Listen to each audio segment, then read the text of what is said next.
전도서 3장을 읽어보면 천하의 범사가 다 기한이 있고 모든 목적이 이룰 때가 있다. 그렇죠? 항해할 수 있는 때가 있고 항해할 수 없는 때가 있습니다. 여행할 수 있는 때가 있고 여행할 수 없는 때가 있습니다. 일할 수 있는 때가 있고 일할 수 없는 때가 있습니다. 공부도 할 수 있는 때가 있는가 하면 할 수 없는 때가 옵니다. 씨를 뿌릴 때가 있고 추수할 때가 있고 추수할 수 없는 때도 있습니다. 따라서 인생의 성공과 실패는 이 기회를 바로 포착해서 해야 할 일을 하느냐 못하느냐에 달려있는 것입니다.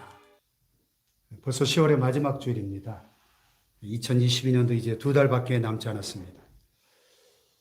절기상 다음 주 월요일 11월 7일이 입동이니까 이제 본격적인 겨울로 접어드는 것이죠. 설악산에 진작 첫눈이 내렸다고 하고요. 아침 저녁으로 꽤나 쌀쌀한 날씨 때문에 몸을 잔뜩 움츠리지 않을 수가 없습니다. 저도 여름 내내 입었던 반팔 옷들을 싹 옷장에 집어넣고 지난 6개월 이상 옷장 속에 잠을 자던 겨울 옷들을 다 끄집어냈습니다. 여기 또 곳곳에 있던 선풍기도 오늘 아침 다 치워버리고 새벽기도 하신 분들이 춥다 그래서 좀 난로를 곳곳에 전기 난로를 비치해 두었습니다. 자, 지금 모든 만물들이 겨울을 준비하고 있습니다. 겨울잠을 자는 개구리나 뱀들은 겨울을 지나기 위해 이미 땅속으로 들어갔고 나무들도 엄동설한 겨울을 지나기 위해서 울긋불긋 마지막 단풍잎을 물들이면서 이제 조금 있으면 우수수수 낙엽들을 떨어뜨리면서 추위를 이겨내기 위해서 단단하게 겉을 싸게 될 것입니다. 여러분은 겨울 준비를 하고 계신가요? 오늘 본문 말씀은 겨울을 통하여 인생의 종말을 가르쳐 줍니다. 계절의 겨울이 있듯이 우리네 인생에도 종말이 있습니다. 오늘이 10월 마지막 주일이 아니라 여러분 인생의 마지막 날이라면 여러분은 하나님 앞에 무엇을 갖고 설 수 있을까요? 어젯밤 초대형 참사로 많은 안타까운 목숨들이 희생을 당했는데요. 그 10대, 20대들이 그렇게 죽으리라고 누가 상상이나 했겠습니까?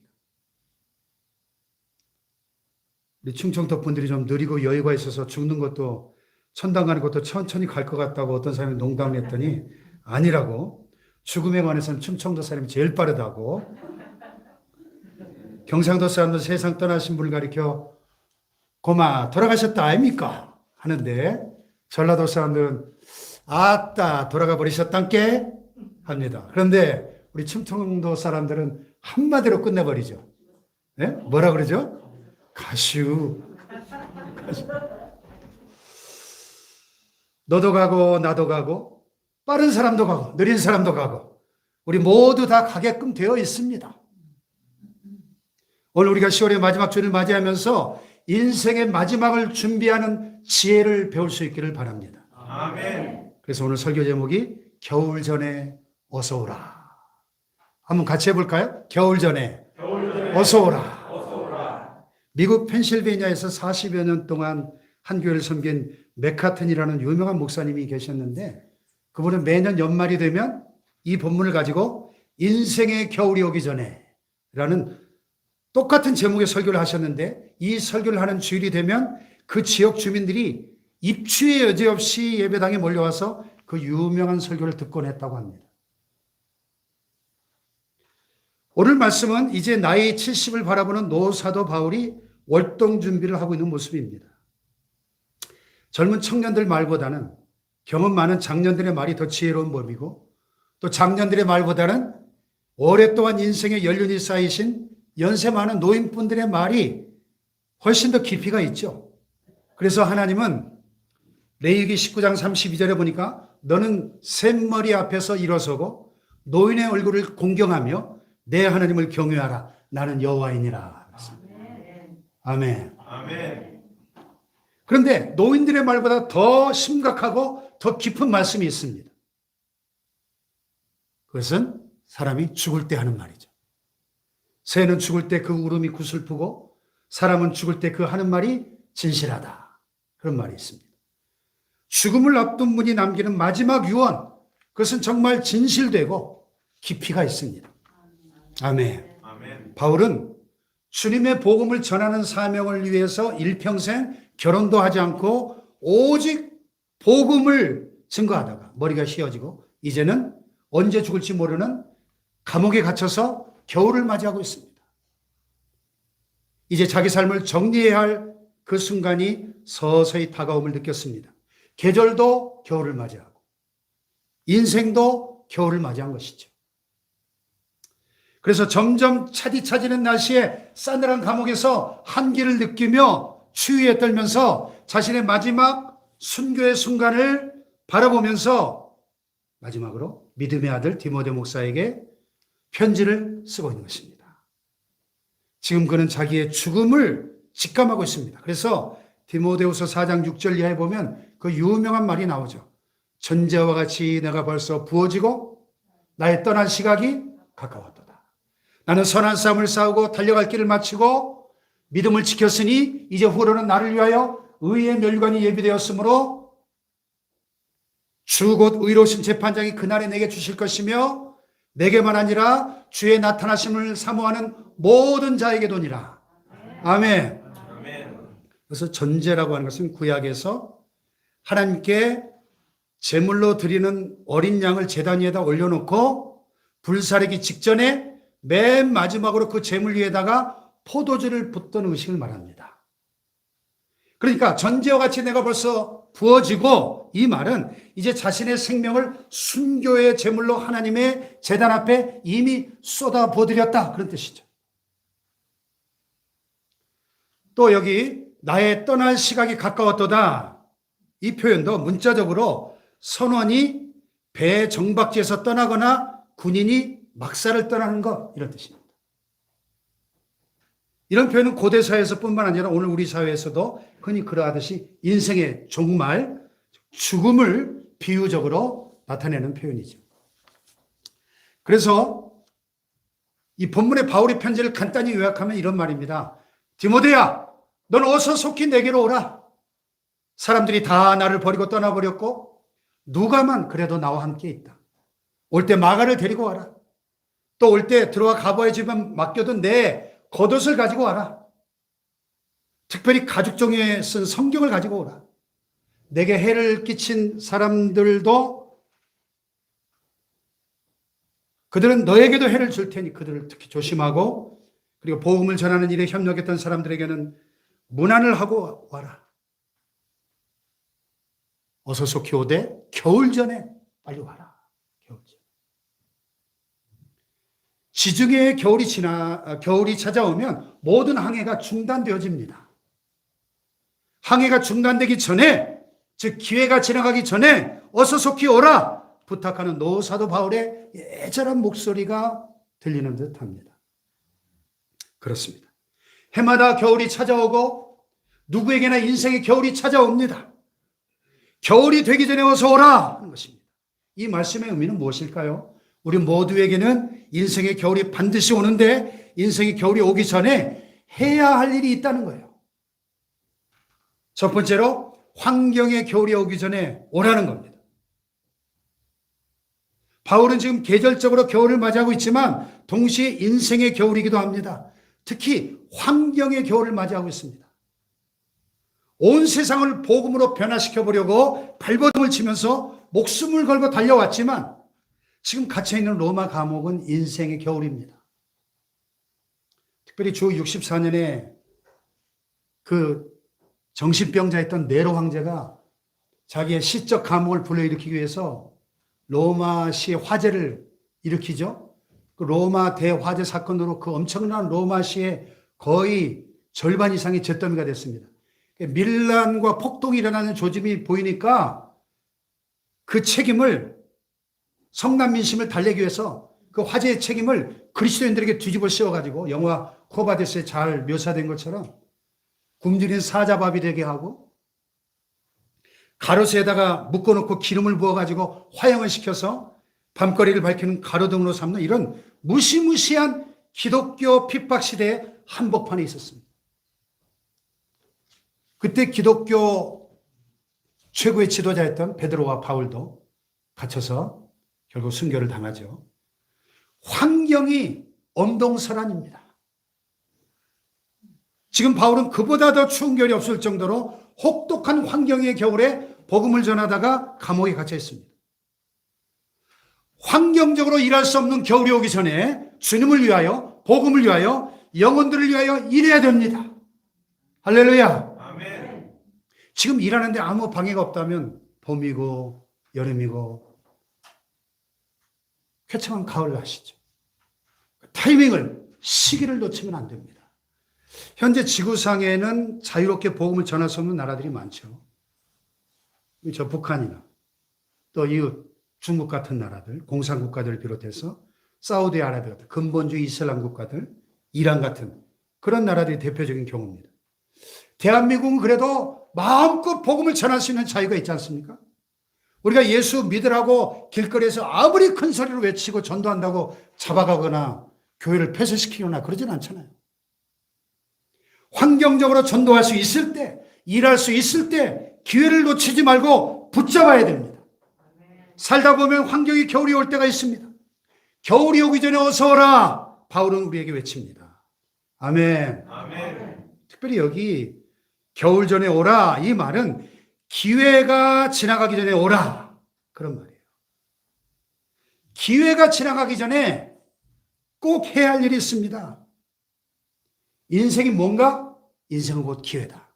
다 같이 인생은 기회다. 기회다. 전도서 3장을 읽어보면 천하의 범사가 다 기한이 있고 모든 목적이 이룰 때가 있다 그랬죠. 항해할 수 있는 때가 있고 항해할 수 없는 때가 있습니다. 여행할 수 있는 때가 있고 여행할 수 없는 때가 있습니다. 일할 수 있는 때가 있고 일할 수 없는 때가 있습니다. 공부도 할 수 있는 때가 있는가 하면 할 수 없는 때가 옵니다. 씨를 뿌릴 때가 있고 추수할 때가 있고 추수할 수 없는 때도 있습니다. 따라서 인생의 성공과 실패는 이 기회를 바로 포착해서 해야 할 일을 하느냐 못하느냐에 달려있는 것입니다. 아멘. 아멘. 마태복음 25장의 열처녀 비유를 보시면 슬기로운 다섯 처녀는 기회가 있을 때마다 여분의 기름을 충분히 준비했습니다. 신랑이 혹시 더디 오더라도 넉넉하게 기름을 준비했기 때문에 염려하지 않아도 되었습니다. 그러나 미련한 다섯 처녀는 등불은 준비했지만 여분의 기름을 충분히 준비하지 못했다가 신랑이 더디 오니까 막상 밤중에 신랑이 왔을 때는 불이 꺼지고 말았습니다. 그제서야 부랴부랴 기름을 구하러 나갔지만 그 사이에 신랑은 왔고 문은 닫혔고 손님들은 다 들어가 버렸고 미련한 이 처녀들이 뒤늦게서야 문을 열어달라고 또 두드리면서 호소했지만 문은 굳게 닫히면 열리지 않았습니다. 기름을 준비할 기회에 준비하지 않았기 때문에 결국 신랑을 맞이할 수가 없었습니다. 천국 갈 기름을 준비할 수 있는 때가 있고 더 이상 준비할 수 없는 때도 있는 것입니다. 문이 열려있는 때가 있고 아무리 매달리고 애원해도 열리지 않는 때가 있다는 것입니다. 아멘. 아멘. 기름 떨어진 줄 알았더라. 미리미리 부지런히 채워놓았을 텐데. 여러분 기름 떨어진 줄 알고 사십니까? 내 신앙의 등불에 기름이 충만하십니까? 옆에 분 보고 한번 물어보세요. 기름 충분히 준비하셨나요? 여분의 기름 준비하셨나요? 여러분? 고린도 교회를 향해 바울이 외쳤잖아요. 내가 은혜 베풀 때 너에게 듣고 구원의 날에 너를 도왔도다. 보라! 지금은 은혜 받을 만한 때요. 보라! 지금은 구원의 날이로다. 할렐루야! 아멘. 그러므로 여러분 천하 만사에 다 기회가 있는 것입니다. 영적 준비나 사역에도 다 기회가 있어요. 기회는 지나가는 것입니다.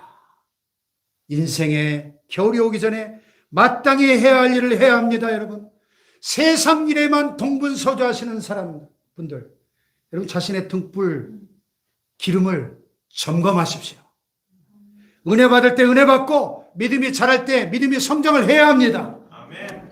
헛되고 헛된 세상 일에만 시간 다 보내버리고 하나님 나라와 자신의 영적 성장을 위해서는 항상 인색하기만 하고 그런 초라한 삶을 살지 않게 되기를 바랍니다. 아멘. 회개에도 기회가 있고 사역에도 성공에도 다 기회가 있는 거예요. 주어진 기회를 붙들지 못하면 그 기회는 내 것이 아니에요.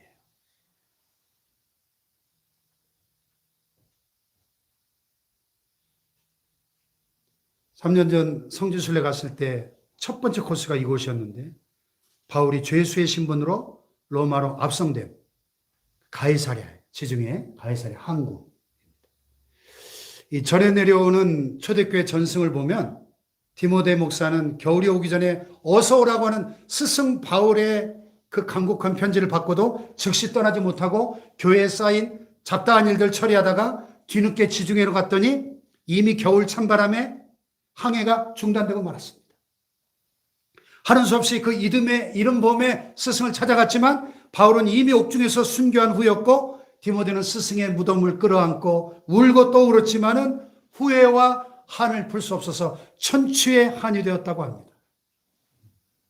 만약에 너는 겨울 전에 어서 속히 오라 이 바울의 부름에 디모데가 응답했더라면 디모데 목사는 영적 거장 스승 바울의 그 영역을 전수받고 갑절의 성령을 받아서 디모데의 영향력으로 인해서 초대 기독교의 역사가 달라졌을 것이라고 후대의 역사가들은 평가하고 있습니다. 만약에 디모데가 겨울 전에 바울을 찾아갔더라면 영적 아비로부터 안수를 받고 넉넉한 임파테이션, 능력의 전수를 경험함으로 다른 자신의 제자들에게도 그 임파테이션을 나눌 수 있었을 것이다. 이렇게 말합니다. 언제나 기회는 순간 지나가는 것입니다. 기회가 찾아왔을 때 놓치지 말고 붙잡아야 됩니다. 그래서 그리스 신화에 나오는 그 유명한 크로노스라는 기회의 그 신은 참 희한한 모습을 하고 있습니다. 앞머리는 저렇게 말꼬리처럼 풍성한데 뒷머리는 대머리래요. 그리고 큰 날개를 갖고 있어서 기회가 내 앞에 왔을 때 꽉 붙잡아야지 지나가고 나면 붙잡을 수가 없다는 거예요. 여러분에게 주어진 기회를 붙잡으시기를 축복합니다. 아멘. 두 번째, 건강의 겨울이 오기 전에 오라는 거예요. 건강의 겨울. 우리가 한 해를 살다 보면 요즘처럼 이렇게 맑고 화창한 날도 있지만은, 바람 부는 태풍이 오는 날, 눈비가 오는 날도 있고, 좋은 날도 있지만 안 좋은 날도 있습니다. 마찬가지로 인생을 살다 보면 건강상의 문제가 생기는 인생의 겨울이 찾아올 수가 있습니다. 더 이상 일할 수 없는 건강의 겨울이 갑자기 불어닥칠 때가 있습니다. 제가 이 설교를 준비하고 있는데 우리 지방의 교육자의 단톡방에 중보기도 요청글이 올라왔어요. 저하고 오랫동안 함께 영상 설교를 공부해오는 지방의 목사님 한 분이 이번에 대장암 진단을 받으셔가지고 지금 정밀 검진을 받고 있는데 치료를 위해서 기도해달라는 요청이었어요. 남의 이야기 같지가 않더라고요. 누구라도 건강의 겨울이 올 수 있습니다, 여러분. 열왕기하 5장에 보면 아람 나라의 장군 나아만이라고 하는 군대 장관 이야기가 나오는데요. 전쟁을 승리로 이끌어서 나라를 위기에서 구해낸 구국의 영웅, 구국의 공신이었습니다. 돈도 있고 권력도 있는데 갑자기 문둥병에 걸렸습니다.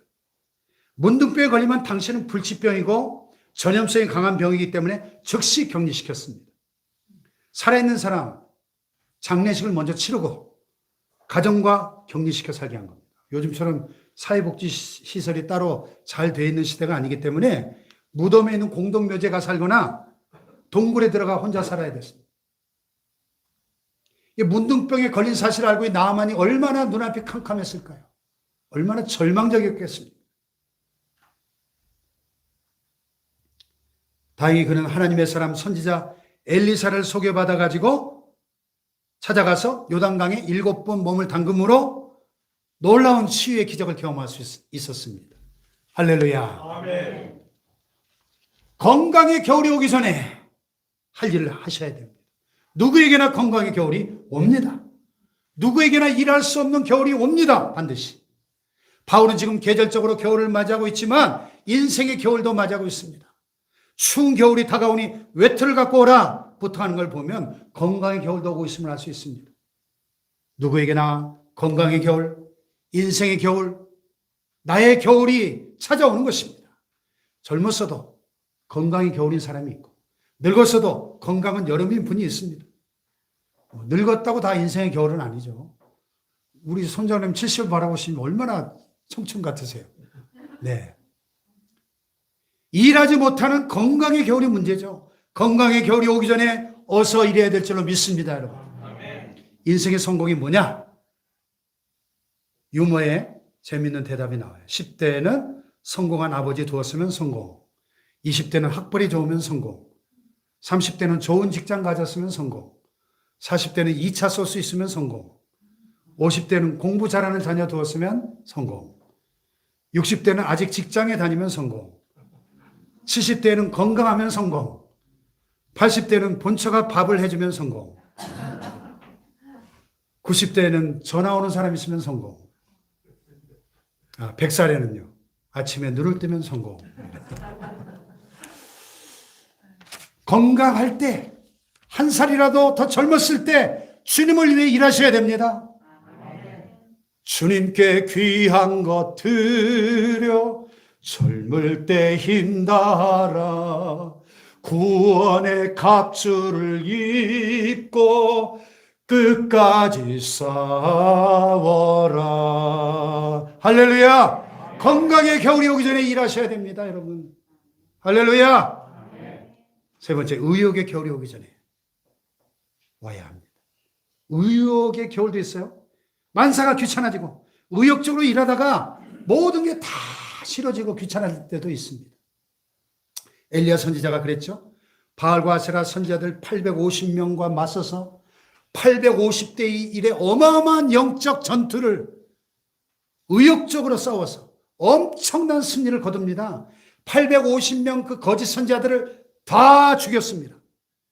아합왕의 악한 왕후 이세벨이 노발대발하면서 엘리야를 죽여버리겠다고 협박하니까 엘리야는 36개 주랭랑을 쳐서 광야로 도망갔습니다.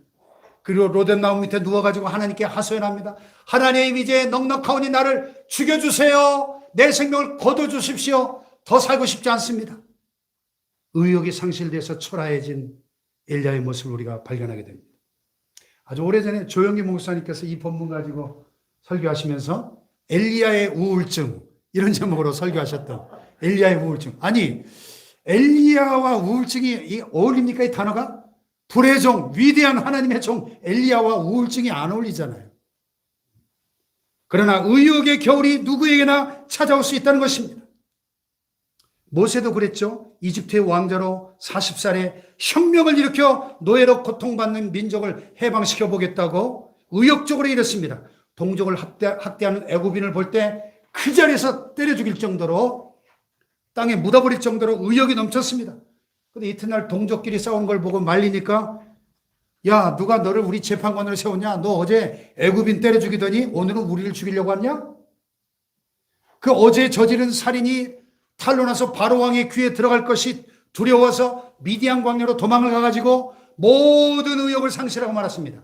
얼마나 의욕을 상실했는지 40년 동안 한 번도 애굽에 가보지도 않고 80살이 될 때까지 광야에서 양만 쳤겠습니까?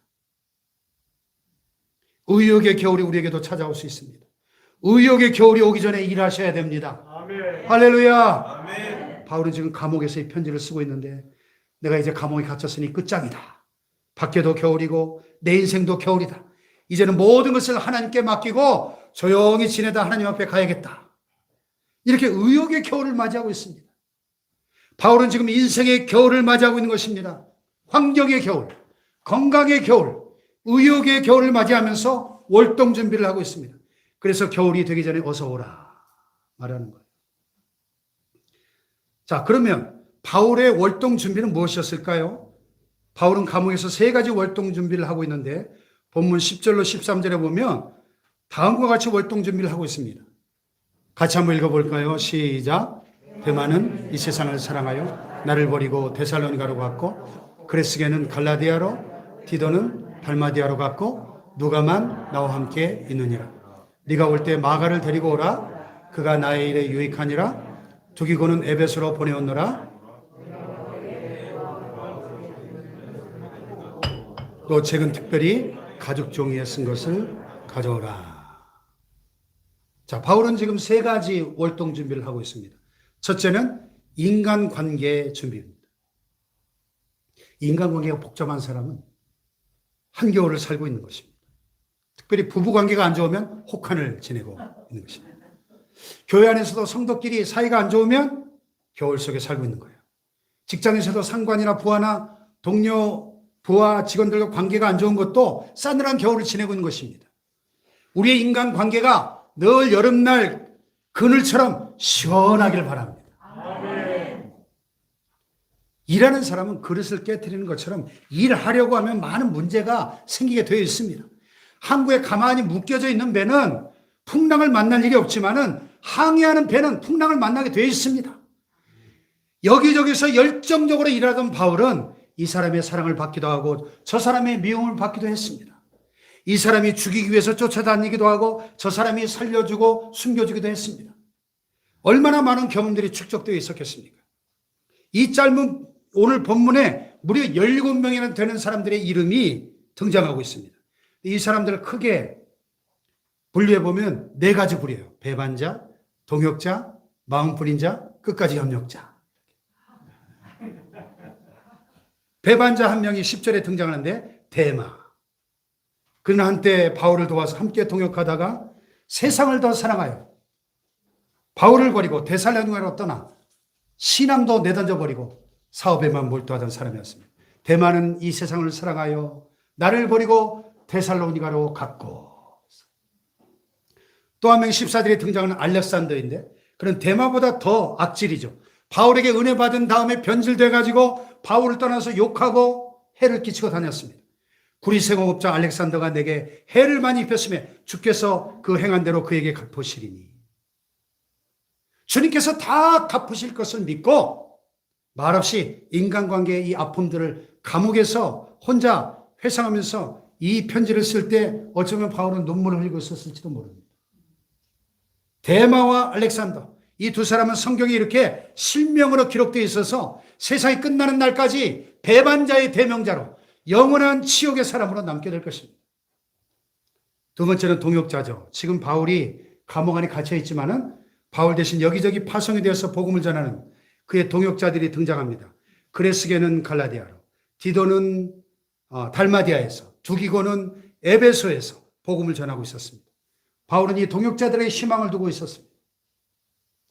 세 번째, 마음뿐인 자. 바울의 마음을 아프게 하는 것 중에 하나는 동역자인 드로비모가 병이 들어서 복음을 전하다가 고통을 당하고 있는, 그래서 마음에는 원이지만 육신이 연약하여 함께할 수 없는 마음뿐인 자 드로비모. 그 다음에 네 번째는 끝까지 협력자, 바울의 동역자이자 주치의였던 의사 누가만이 바울과 함께 끝까지 복음을 전하다가 함께 감옥에 갇혀 있는 것입니다. 누가만 나와 함께 있느니라. 이 바울이 몸에 가시 같은 고질병이 있었지 않습니까? 그래서 병을 고쳐달라고 하나님께 3번씩이나 간구했지만 내 은혜가 내게 족하도다, 이는 내 능력이 약한 데서 온전해짐이라 하나님이 응답하셨죠. 바울이 받은 은혜가 너무 크고 많기 때문에 교만해지기 쉬우니까 그 은혜를 간직하려면 기도를 많이 해야 되겠고, 그러기 위해서는 아픔이 있어야 되기 때문에 그 병은 은혜를 유지시켜 주시는 수단인 것이죠. 역설적인 응답을 주셨어요. 그래서 바울은 죽는 날까지 그 가시와 같은 질병을 안고 살았습니다. 그러나 하나님은 신실한 의사인 누가를 그의 동역자로 붙여주셔서 주치의로서 감옥에까지 끝까지 갇혀 있는 것을 본문에 확인할 수 있습니다. 얼마나 좋으신 하나님이십니까? 할렐루야. 아멘. 바울은 지금 감옥에서 겨울을 맞이하며 인간관계를 정리하는 중에 마음에 걸리는 또 한 사람이 있었어요. 그가 바로 마가죠. 마가. 사도행전 16장에 바울과 바나바가 대판 싸우는 장면을 볼 수 있는데요. 싸운 이유가 뭡니까? 1차 전도여행을 떠날 때 바울과 바나바가 마가와 한 팀을 이뤄서 갔는데, 마가가 이 전도여행이 생각보다 너무 힘들고 아주 개고생이니까 집 생각도 나고 향수병이 도졌는지 포기하고 중간에 그냥 돌아가 버렸어요. 제2차 전도여행을 떠나려고 하는데 바나바는 그래도 그때 마가가 실수했지만은 잘못을 뉘우치고 있으니 덮어지고 한 번 더 기회를 줍시다. 바울은 무슨 소리냐? 저런 사람 어떻게 믿고 또 데려가냐? 그런 무책임한 인간을 왜 또 데리고 가려고 하느냐? 그 문제 가지고 싸운 거예요. 그러니까 바나바는 일보다 사람을 더 중시하고 사랑하는 사람 중심의 지도자고, 바울은 과업지향적인 사람보다는 일을 더 중요시하는 지도자였던 것이죠. 이 두 사람의 의견 차이를 좁히지 못하고 크게 다툰 다음에 결국 헤어집니다. 바나바는 마가를 데리고 구브로로 떠나고, 바울은 실라를 데리고 북쪽으로 각각 갈라섭니다. 그 후에 바울은 마가를 미워했고 다시 만난 적이 없습니다. 그런데 바울이 자기 인생의 마지막 순간이 다가옴을 느끼면서 네가 올 때 마가를 데리고 오라. 그가 나의 일에 유익하니라. 인간관계가 틀어져 있는 것이 겨울이라는 것을 알았습니다. 가장 좋은 월동준비는 동역자와 함께 따뜻하게 지내는 것입니다. 원수 같은 사람과도 화해하고 할 수만 있으면 겨울 전에 하나가 되어 같이 일하는 것입니다. 그래서 그 후에 마가와 바울은 같이 복음을 전하다가 로마의 감옥에 갇혀서 같이 골로새서를 썼습니다.